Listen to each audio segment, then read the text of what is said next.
buenos días, bienvenidos y bienvenidas, como siempre, a este su espacio Periodismo y Sociedad. Cada mañana con ustedes en este conversatorio horizontal con la finalidad de que entre todos aunemos esfuerzos, construyamos entre todos, repito, con la ayuda de Dios, una sociedad mejor, pero para todos. Viernes, los precios de los combustibles a las expectativas y la dinámica de la vida también. Hoy es viernes y le toca a nuestro hermano Julio Caminero hablar de economía. Ojalá que tenga un tema que yo le tengo como examen y que lo diga, que es el tema de este lío que hay con un artículo, artículo 59 de la ley del presupuesto, que quiere quitarle ahora, darle poderes al presidente de la República para que él autorice la venta de los bienes del Estado. Y hay un error en la interpretación del artículo. Yo voy a decir más tarde por qué.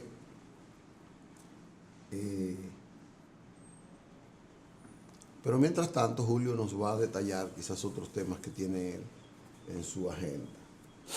Miren, ayer el ministro de las Fuerzas Armadas, el ministro de Defensa, Paulino Sen, dijo que, a solicitud de los periodistas, que los militares, que yo no sé, por eso no he hablado del tema, cuántos eran, ni cómo actuaron, ni nada. Él dijo que los militares actuaron bien y que hicieron su trabajo en preservar las vidas de los que han denunciado que fueron secuestrados en la frontera, en la carretera internacional que encabezaba el prominente doctor cardiólogo Pedro Ureña. El doctor Ureña denunció y fue a todos los medios diciendo que fue secuestrado. En ese secuestro se ven las fotos. Hay una gran cantidad de haitianos, 200 más, qué sé yo, 100, que estaban, parece, en protesta. Y los médicos, 4 médicos, fueron en four-wheel y cosas, estaban haciendo una excursión, como un recorrido de toda la parte del noroeste y estaban dándole como la vuelta al país. Bueno, entonces eso ocurrió y el doctor Ureña dijo que los guardias le dijeron, hablen inglés para que crean que ustedes no son dominicanos sino ingleses. El ministro dice que actuaron bien y yo digo que sí, que actuaron bien, porque ¿cuántos guardias? Dice que son 2 guardias. ¿Qué van a hacer 2 guardias enfrentando a 200 personas? En una revuelta donde no hay autoridad, donde no se respeta la autoridad.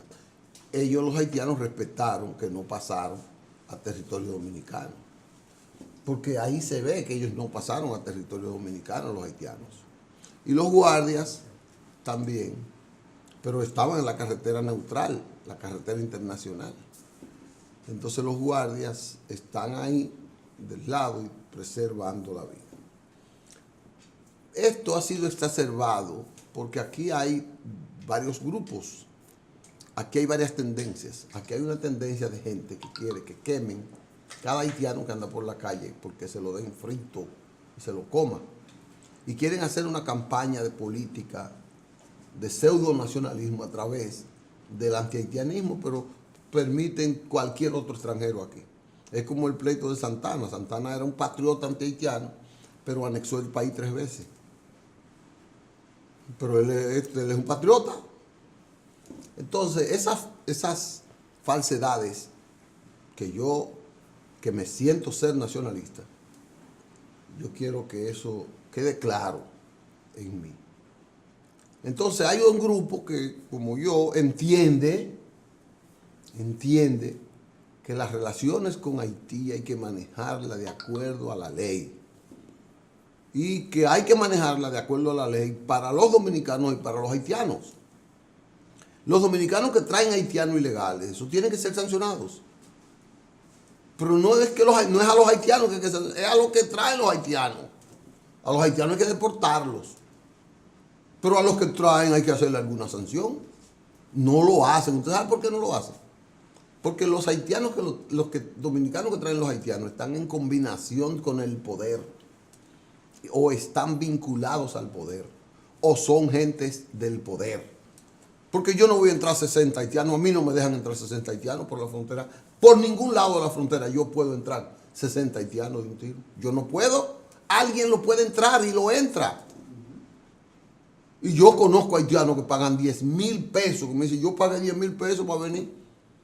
Y aquí yo conozco haitianos que dicen, yo tengo que ir hoy, esta noche, a recibir a una hija que viene, porque tengo que darle 10,000 pesos que tiene que pagar ella cuando entre. Aquí hay empleadas haitianas que pasan, que se hipotecan un trabajo en casa de familia por 2 y 3 meses para recibir esos 10,000 pesos, para pagárselo a una hija, para que venga de manera ilegal aquí. Y la hija la ponen a trabajar en una casa de familia, en un sitio. Entonces, ese es el problema haitiano. El país tiene un nivel de inteligencia que lo puede aplicar. Que no me vengan a mí con cuentos. Que no puede ser detectado todos los haitianos que entren. Puede serlo. Lo que digo y repito es que tenga esa visión de darle participación a la razón, a la ley y a la sensatez. Yo soy de los que cree, porque yo tengo un concepto sociológico de la migración. La gente emigra hacia donde está mejor. Los haitianos van a venir para acá mientras tengan mucha pobreza, mientras sean un país pobre. Van a venir a parir, a trabajar, a ganarse la comida. Aquí hay haitianos que se van todos los viernes en la noche y los sábados en la noche y vienen el domingo en la noche y van a llevarle la comida de la semana a su familia. Se lo ganan en Bávaro, en el campo, cortando cacao, van y se lo llevan o van quincenal. Los dominicanos que están en Nueva York no vienen mensual porque lo pueden mandar por una remesa, como hacen los haitianos aquí. También algunos lo hacen por remesa. O pregúntenle a las remesadoras dominicanas si no tienen una cartera, una ventanilla para mandar dinero para Haití. Entonces, aquí hay que ser racional, hay que ser más honesto. Por eso yo siempre voy a defender a Hipólito Mejía, que siempre dice, el problema de la frontera hay que resolverlo. Yo lo resuelvo, pero aplicando la ley. Es aplicando la ley. Es tratando de que los haitianos no vengan para la capital, para trabajar aquí. Y está claro, llevando trabajo y riqueza a Haití, se reduce que los haitianos tengan que venir para acá.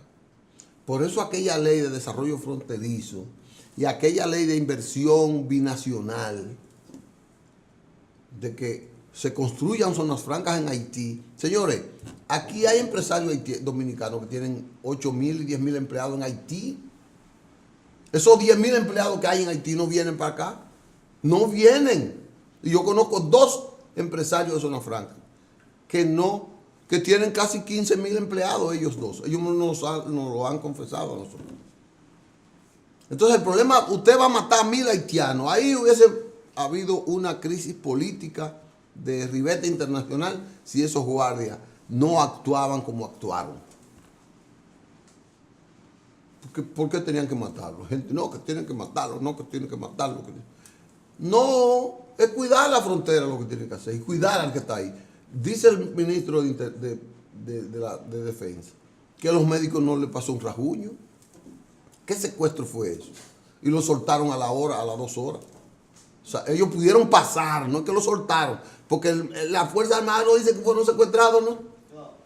La Fuerza Armada dice que ellos pudieron pasar.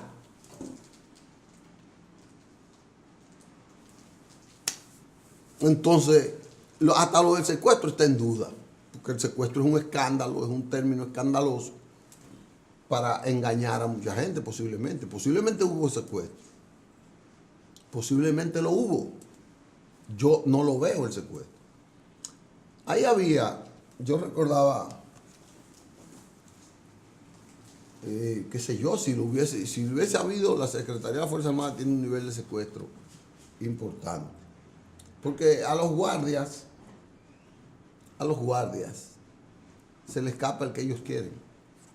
A la seguridad del Estado Dominicano se les escapa el que ellos quieren. Miren, yo viví una experiencia para hablar de la seguridad del Estado Dominicano, una experiencia que ustedes no se imaginan, pero no se me olvida. En el año 98 murió el doctor Peña Gómez. El que quedaba al mando del PRD era el licenciado Atuey de Cans, que en paz descanse. Yo tengo que mencionar mucho a Atuey, porque Atuey realizó el evento donde yo estuve, que eran importantes.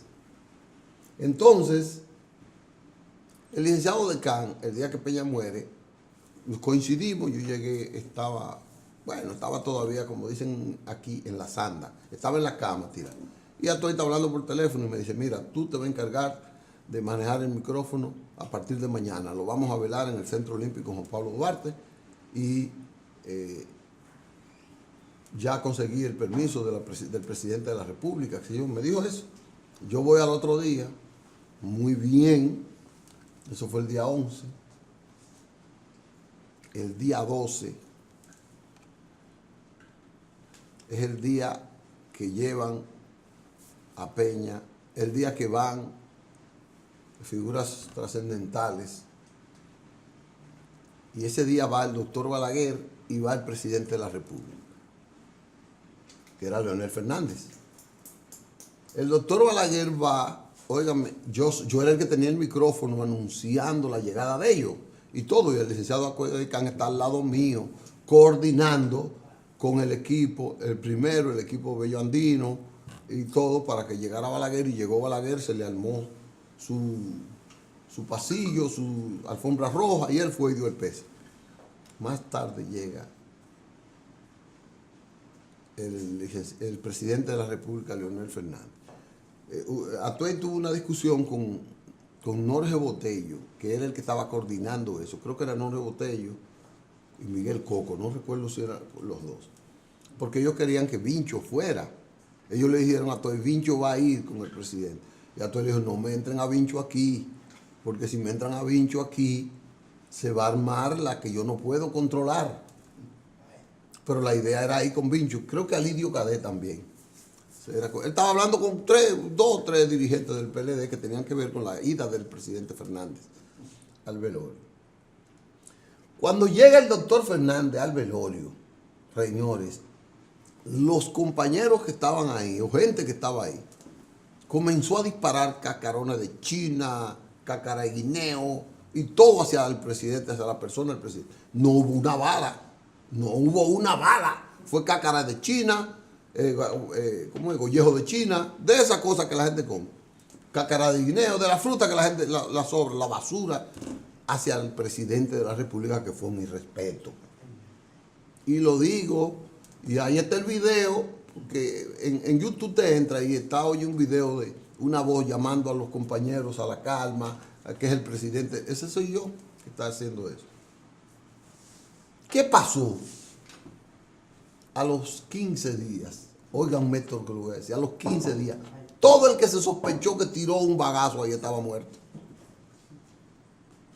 O sea, el gobierno, el equipo de seguridad del gobierno, identificó a todo el que tiró un gallejo de China, una coca y los mató a todos. Aparecieron muertos todos, uno en un callejón, uno en un río, todos aparecieron muertos.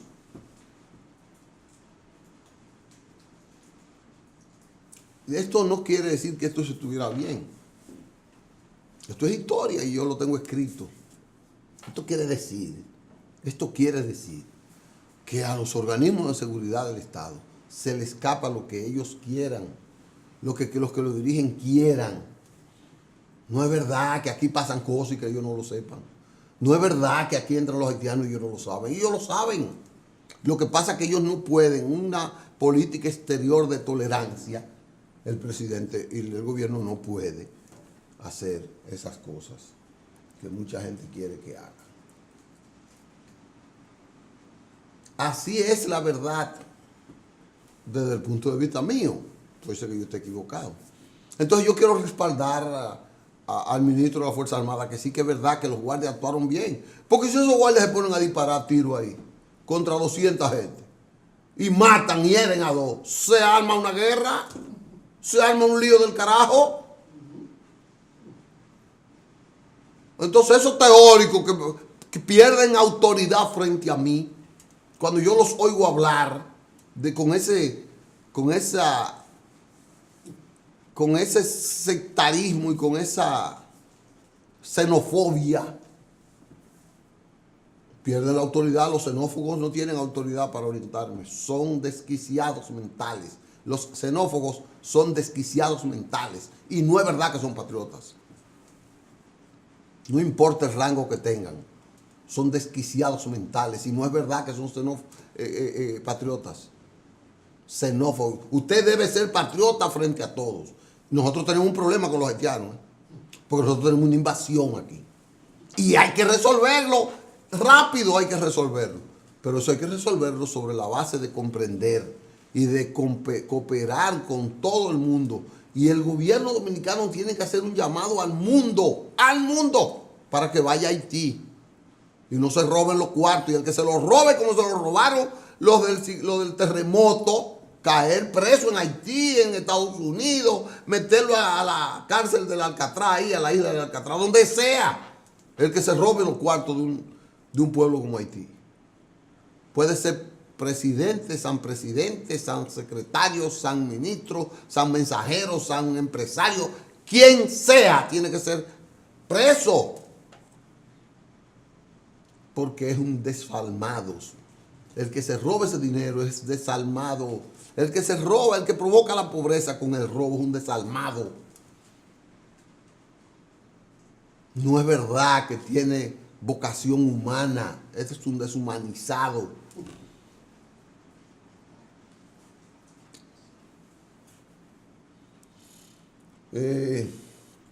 Vámonos a una pausa. Venimos con Julio para que discutamos. Julio nos ayudará más.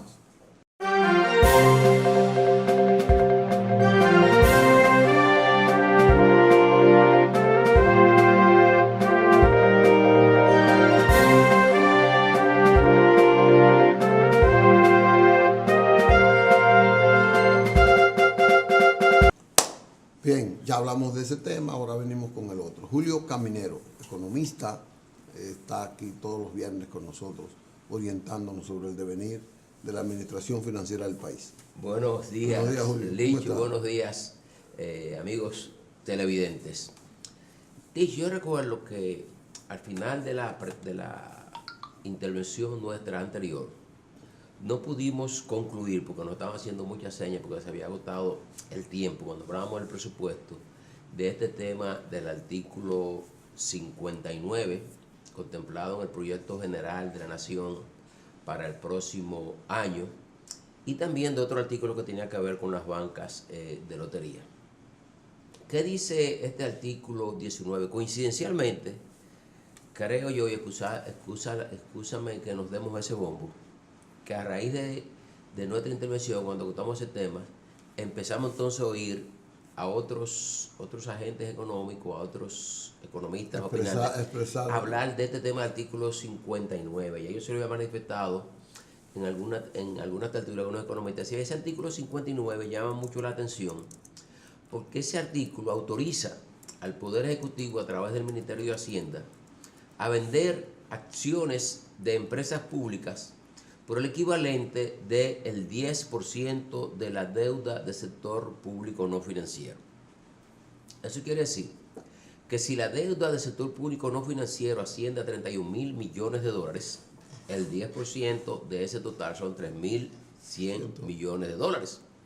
Eso quiere decir que se autoriza a vender acciones del Estado por más, casi 160.000 millones de pesos.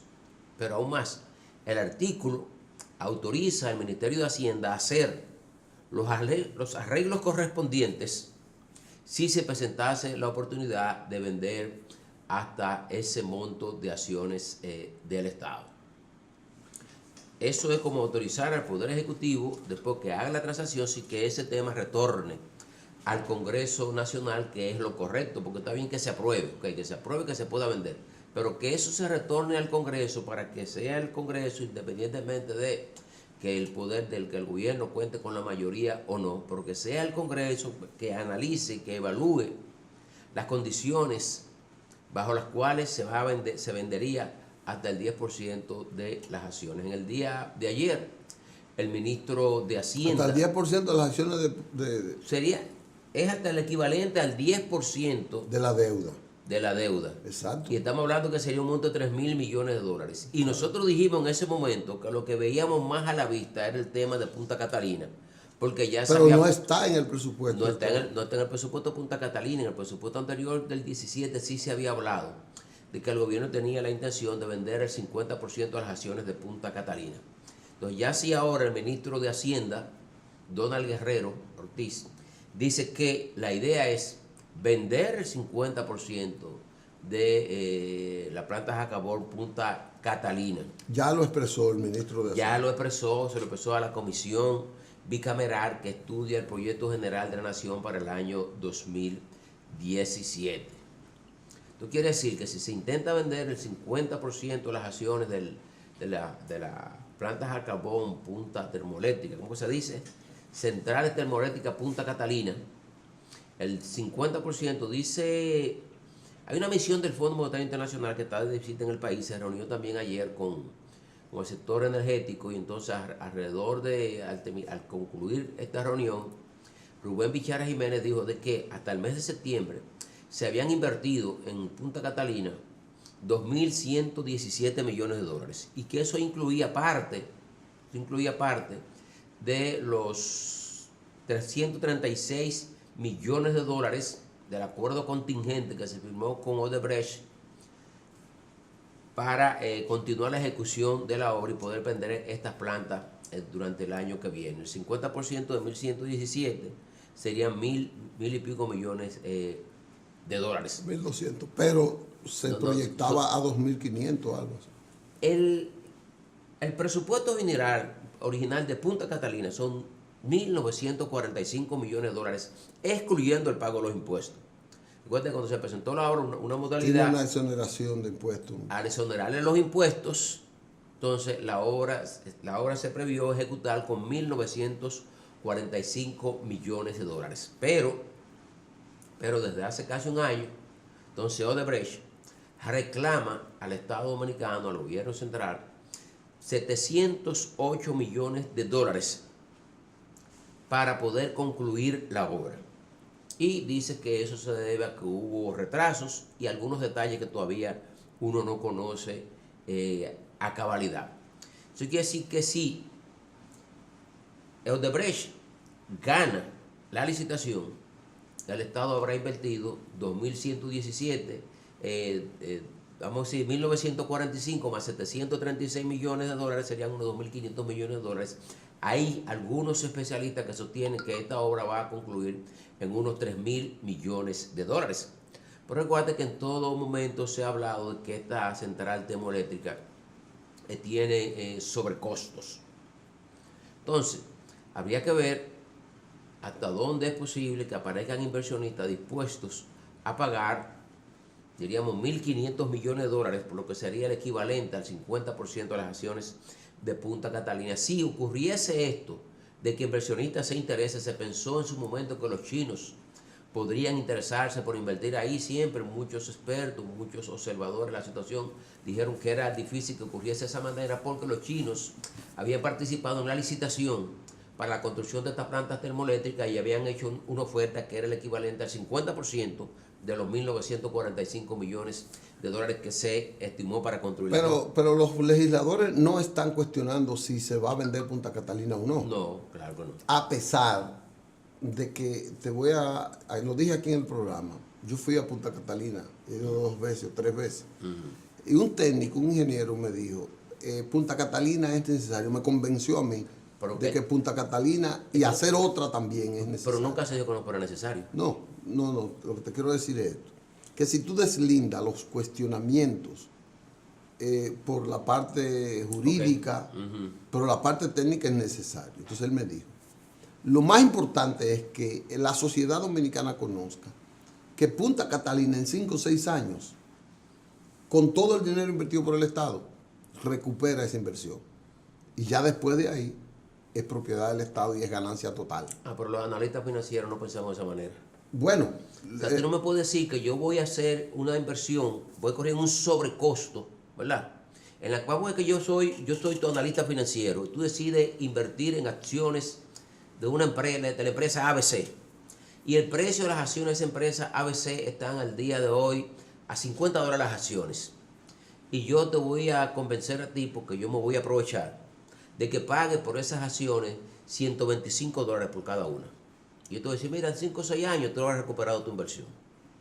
No, pero lo que te quiero decir... Yo te estoy haciendo no, que porque ocurre, ahí tú dirías que estaba sobreentendido que el precio que le pusieran fuera así. No, lo que te quiero decir es que él me lo dijo no en esa intención. Bueno. Él me lo dijo en la intención de que uno tenía que luchar para que no fuera enajenado ese bien al sector privado, porque si esa planta dura 30 años que se va a ganar el sector privado de los beneficios que debió ganarse el pueblo en eso. Bueno, eso puede Entonces, ser. Pero eso se preveía que eso se iba a vender. Porque es una carga muy fuerte para el Estado. Yo no sé si es una carga fuerte. Yo lo que te quiero decir es que se preveía, estaba en el plan. Claro, porque ahora esta inversión, ¿para qué? Bueno, ¿quiénes son los principales que van a comprar? Por ejemplo, ¿cómo tú resuelves el conflicto de la tierra con Punta Catalina? Tú tienes que hacer ahora el dueño de la tierra socio de Punta Catalina. Claro, esa es. Inclusive pudiera ver la tierra como una inversión que yo no sé si está contemplada en el presupuesto de Punta Catalina. No. No está contemplada. En el presupuesto general de la nación solamente se habla que se autoriza al gobierno dominicano a través del Ministerio de Hacienda a vender acciones del Estado hasta el equivalente al 10% de la deuda del sector público no financiero. Y eso equivale a vender acciones de empresas del Estado por el orden de los 3.100 millones de dólares. La única empresa grande que uno ve es Punta Catalina. Bueno. Porque Punta Catalina, en el mejor de los escenarios, digamos, se va a llevar 2.117 millones de dólares que dice. Y que el Estado no tiene gran inversión privada. Ya el Estado, con la venta de las empresas del Estado. Ni tiene un bizcocho que le pueda interesar al Estado, al sector privado. Al sector privado. O sea, el único bizcocho que le puede interesar ahora mismo al sector privado local y a inversionistas extranjeros es Punta Catalina. Por el negocio alrededor del sector eléctrico. Ahora la parte legal. Los legisladores van a aprobar eso.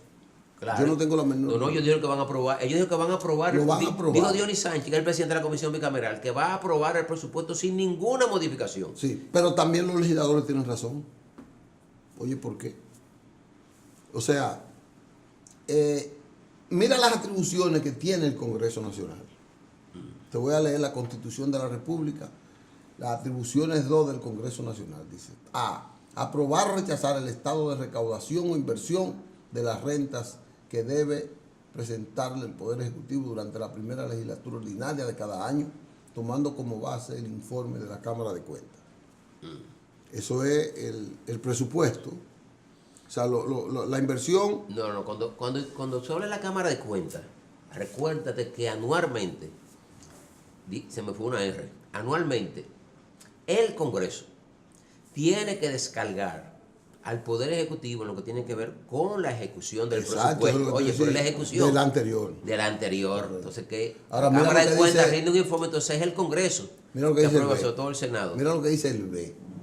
Velar por la conservación y fructificación de los bienes nacionales en beneficio de la sociedad y aprobar o rechazar la enajenación de los bienes de dominio privado de la nación, excepto lo que dispone el artículo 128, literal B.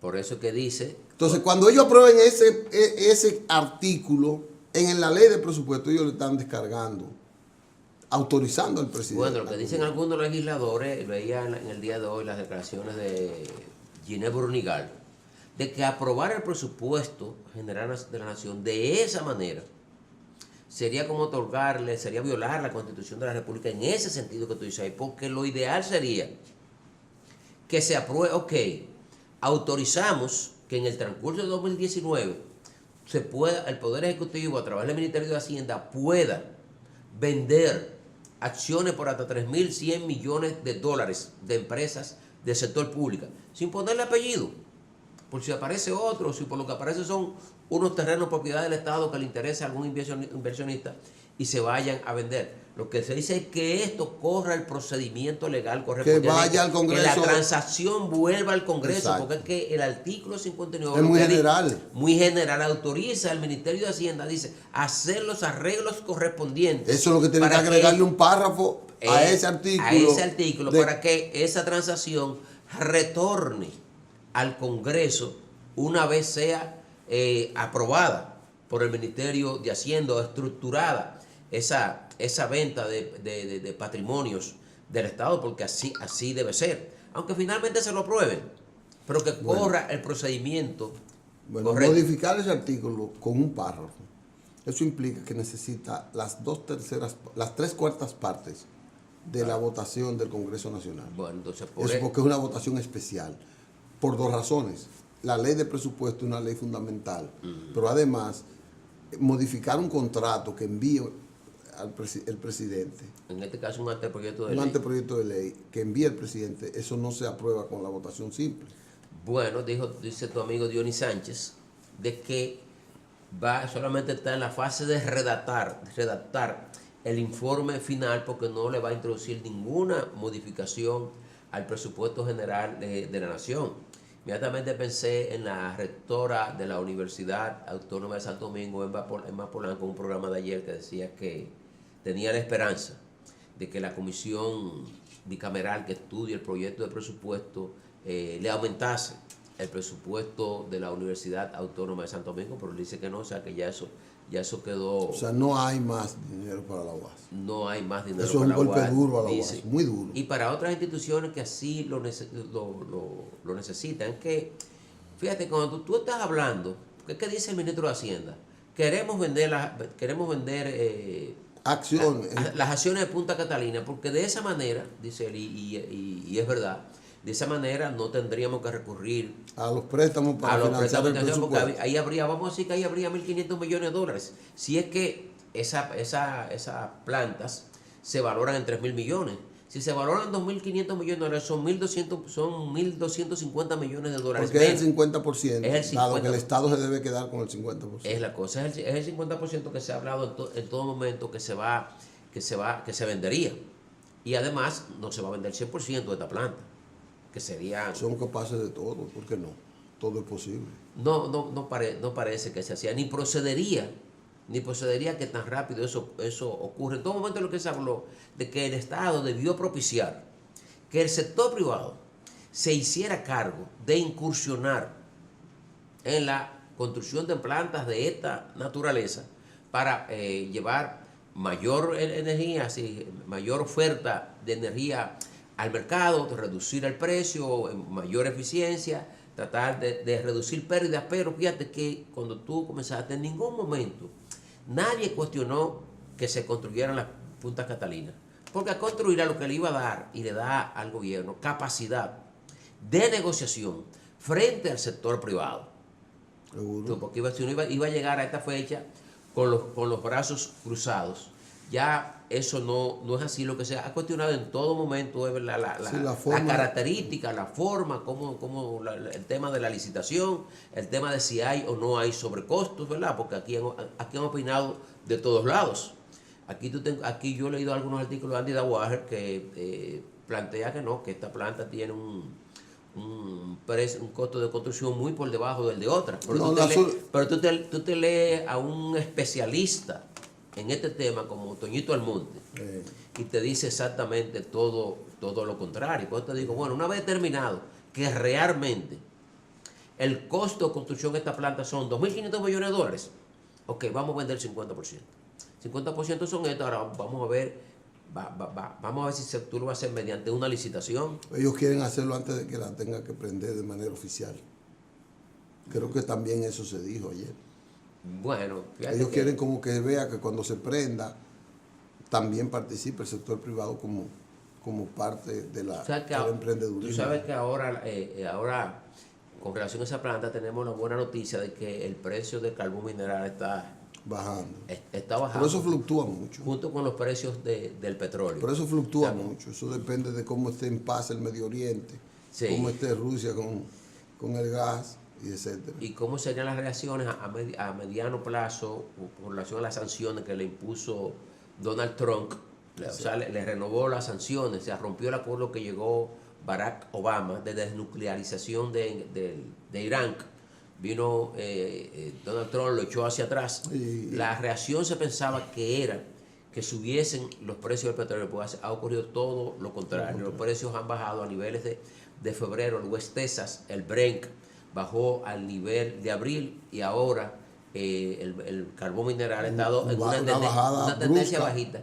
Se estima que pudiésemos estar entrando otra vez en una etapa de recesión económica a nivel grave mundial. para muchos países. Grave para todos los países del mundo y en especial para los países más pequeños. Más pequeños.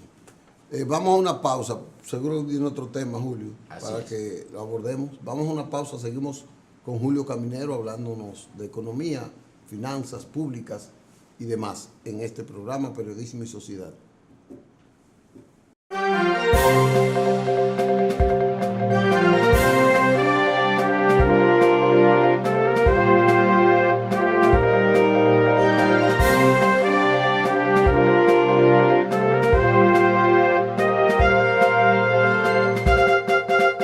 Y con Julio Caminero. Julio, tú tienes Otro tema. Tú y yo tenemos pendiente, recuerda, el tema de la ley de seguridad social. Sí. Pero ese lo vamos a abordar solamente ese tema en la próxima Entrega. Ahora es evidente que teníamos que hablar de este problema del artículo 59 contemplado en la ley de presupuesto. Y también... Pero antes, para que no nos vayan, vamos a saludar a unas personas que nos están Ay, verdad. Johnny Arcealia, Julia, mi hermana Julia Polanco, qué bueno, Dios te bendiga, mi hermana. Julia, periodista destacadísima del grupo Telemicro. Luis Palmer Paredes, Eduard Veras, Jessica Calderón, Julio Félix, mi hermano de Barahona, Ramón Ceballos, está también Sandra Yanina Mingetti. Toda esa gente está en sintonía con nosotros. Y también mi hermana Josefina Caminero. Josefina. Y el colega y economista Rafael Mo González, que le dice que se está deleitando con nuestra intervención. Con tu cátedra. Sí, fíjate, en esta semana nosotros tenemos de visita en el país una misión del Fondo Monetario Internacional. De acuerdo con el artículo 4 de los estatutos del Fondo Monetario Internacional, todos los países miembros deben someterse a una evaluación de lo que es la sostenibilidad de sus cuentas externas, ¿sí? De todo lo que es la balanza de pago que tiene que ver con la generación de divisas para pago de servicio de la deuda. Esta misión se reunió primero con el gobernador del Banco Central, ya se reunió con el ministro de Hacienda, también se reunió con el ministro, con la CDE. Deben tener rango de ministro por el vicepresidente ejecutivo de la CDE y el equipo energético. Yo tengo entendido que también tenía una reunión pautada con el equipo económico del PRM, pero sobre todo con Arturo Martínez Moya, quien es secretario de la Secretaría de Economía del PRM. Hay que esperar a ver los resultados de esta entrevista. Cuando esta misión se va, generalmente siempre emite una nota que se publica. Muchas veces la emite desde Washington o aquí preliminarmente hace un informe. En casi todas ellas hace referencia al tema de la deuda. Yo recuerdo, eso es lo que vincula al Fondo Monetario con el país, la deuda. Sí, pero aparte de eso es el ritmo que lleva la deuda por el impacto que tiene en las finanzas públicas. Y lo que eso significa para nosotros, que como dicen algunos economistas, mientras en Europa, ¿verdad? Cada cabeza de ganado nace, o sea, cada niño nace con su biberón de leche en las manos. aquí cada niño nace, ¿verdad? Con el monto de la deuda que tiene, que va a tener que pagar cuando empiece a trabajar, cuando se haga un adulto ya a los 18 años. Te digo eso ¿por qué? Porque en los dos acuerdos previos con el Fondo Monetario Internacional, los dos últimos que hemos firmado, que fue uno 2004-2009 y uno 2009-2012, en cada uno de esos informes de seguimiento, el Fondo Monetario Internacional hizo referencia al tema del ratio de la deuda con relación al PIB. Y yo recuerdo que ellos decía que cuando ya la deuda con relación al PIB llegaba al 35%, decía de que debíamos retornar el ratio de la deuda con relación al PIB a un 30%. Entonces, en vez de retornarlo, ese ratio de la deuda, es decir, la relación de la deuda ha crecido y en el último informe del BID, entonces el Fondo Monetario Internacional hacía unas proyecciones de que en el 2023 la deuda con relación al PIB de la República Dominicana iba a llegar a un 54%. Te lo digo ¿por qué? Pero eso no, te estoy diciendo, ya eso es casi embargable. Pero no casi embargable. Yo lo que te estoy diciendo es que el Fondo Monetario Internacional decía que eso iba a ocurrir hacia el 2023, es decir, dentro de 4 años. Sin embargo, al día de hoy, la deuda con relación al PIB ronda el 55%. Pero dicen ellos que no, dicen la gente del Banco Central. No, ellos dicen que sí. Lo que ellos dicen que la deuda es sostenible, fiscalmente hablando. O sea, yo no entiendo. Fíjate que el ministro de Hacienda, cuando terminó la reunión con esa misión del Fondo Monetario Internacional, dijo, sí, él dijo, a mí me preocupa la deuda. A mí me preocupa la deuda. Evidentemente que sí, que llevamos un nivel de aceleramiento de la deuda que no es recomendable. Y él dijo, pero todavía la deuda es fiscalmente sostenible, que es el término que se utiliza. Y yo lo que te lo digo porque el Fondo Monetario Internacional... Pero cuando fiscalmente es sostenible, lo que él quiere decir es, aunque nosotros no invirtamos en salud, no invirtamos en educación, no invirtamos en inversión reproductiva, todavía de los cuartos que cobramos sirve para pagar la deuda. Eso es lo que él dice fiscalmente. En el fondo, excusando la redundancia, es como tú dices. O sea, es sostenible. Lo que hay que ver es que para cubrir el servicio de la deuda, estamos hablando de entre un 45 y un 47% de los ingresos tributarios. Entonces, si de cada 100 pesos que recibe el fisco, tiene que destinar entre 45 y 47 pesos para pagar deuda, ¿qué queda entonces para esa otra gran deuda social que tiene el Estado en términos de salud, en términos de educación, en términos de obras de infraestructura? Y se lleva casi, yo no sé de verdad, tú me dices, más de casi un 30% en pago de nómina. El pago de intereses se lleva... No, de interés es una cosa, de nómina. Bueno, la nómina son 186 mil millones de pesos. Cuando tú lo calculas contra 689, vamos a ver qué porcentaje es ese. Es un 30% casi. Así nos vamos, mira, así lo hacemos fácil. 6. Eso es un 27%. O sea, un 27% se te va en nómina, pero ya tú tienes la que año tras año, en los últimos 3 o 4 años, el servicio de la deuda por concepto de pago de intereses es el segundo renglón dentro del presupuesto, superado solamente por la educación, porque se le está asignando el 4% del PIB. Así que si no fuera por ese mandato legal al que se le ha dado cumplimiento, los intereses fueran el mayor gasto. Fuera el mayor gasto. Entonces, recientemente tú sabes que se han anunciado 2 nuevos préstamos. Si no se aprobó el presupuesto general de la Nación para el año 2019, ya se anunciaron 600 millones de los chinos y 400 millones del BID. Más 100. Más 100 de la Agencia Francesa de Desarrollo. Para una de las líneas del metro. Eso quiere decir que habría que ver qué va a decir esta misión del Fondo Monetario Internacional en torno al tema de la deuda y que va a ser uno de los temas de análisis para nuestras próximas Siempre va a decir lo mismo, pero el Banco Central va a decir otra cosa. No siempre va a decir que es sostenible. Que es sostenible. O sea, el Banco Central lo que dice que es sostenible, y te lo dice el Ministerio de Hacienda, a pesar de que el Banco Central más bien lo que hace es que algunos de sus directores describen un artículo en una pestaña de la página web del Banco Central que se llama Página Abierta. Así, el que da más declaraciones en torno a la sostenibilidad o no del pago de la deuda es el Ministro de Economía, Planificación y Desarrollo y también el ministro de Hacienda. Porque a él el que le toca, a ellos que le corresponde, tanto al ministro de Economía, que es el que coordina, coordina el equipo económico del gobierno, el ministro de Hacienda, que es el que maneja la finanza del Estado. Exacto, y le toca saber cuánto va a pagar y cuánto. La seña de este catcher nos ¿Por van qué a matar. ¿Por qué este hombre se vuelve loco así? Para que uno se vaya. Sí, ya yo no me pongo Porque nervioso. ya no te pones nervioso. Sí, las otras Eso es algún alcohol que tiene que consumir. Sí, por ahí. algún trago, sí, porque el pueblo Un trago, Wow, y eso que evangélico, diga Carigua y qué sé yo. Señores, yo creo que hemos hecho un buen programa con Julio hoy, igual que siempre, en la parte de esta explicación financiera del país. Esperemos que le haya gustado y que le saquen beneficio.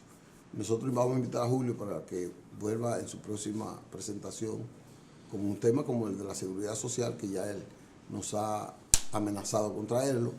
Y ustedes y nosotros nos vemos el lunes aquí en otro programa importante. Saludos a todos nuestros televidentes. Gracias.